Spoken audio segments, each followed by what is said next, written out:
one of the things I like to convey to the audience as just like I was a small regional musician, nothing too big, just a working regional grunt.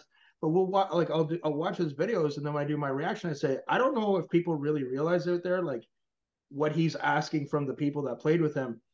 I guess one of the things that amazes me, he was so on top at an early age of how important the actual performance is. You can have the greatest musicians in the world, but if they're boring on stage, you might get a few music heads showing up to their gigs. But I mean, so I say to people, I said, he's not just looking for musicians, he's looking for people that are going to move, and some of them being athletic and doing some of the he had a mind for that at such a young age, and I don't think a lot of the people realize that everything that would go into their production and performance is live. That's such a good observation. Um, he would at rehearsal, he videotaped every rehearsal.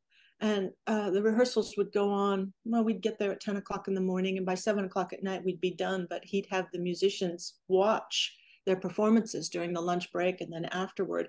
Watch. He wanted them to understand what it looked like to the audience. Prince had a really keen sense of what people were perceiving when they perceived him and his band. Where that sense came from, I don't know, but he developed it really early. A lot of young musicians don't develop that. You normally No. hear with young musicians, even the virtuosos, I certainly see a lot of it at Berklee, they're focused intently on playing every note right, on pitch and on time.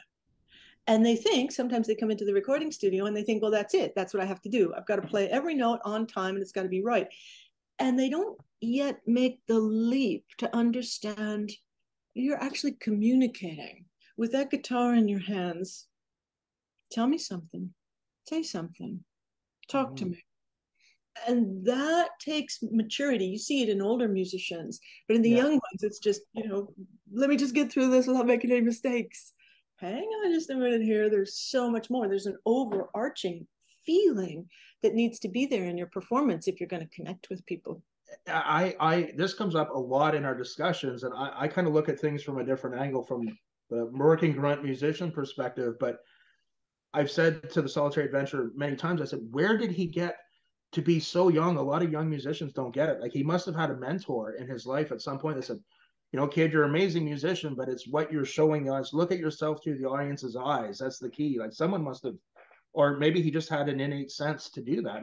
That to me, that fascinates me about him. It is fascinating. I can tell you what little bits I know. Of course, I didn't know him in childhood, but I've heard from others what it was like.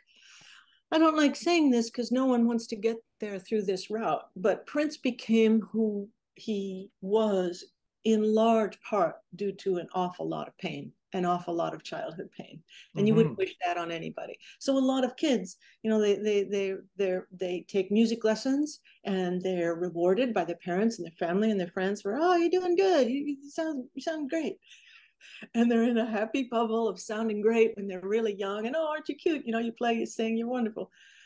Yeah, what if you didn't have that? So here, I'll share with you a story that Andre Simone told at a gathering. Andre Simone was a member of Prince's early band during the Dirty Mind era.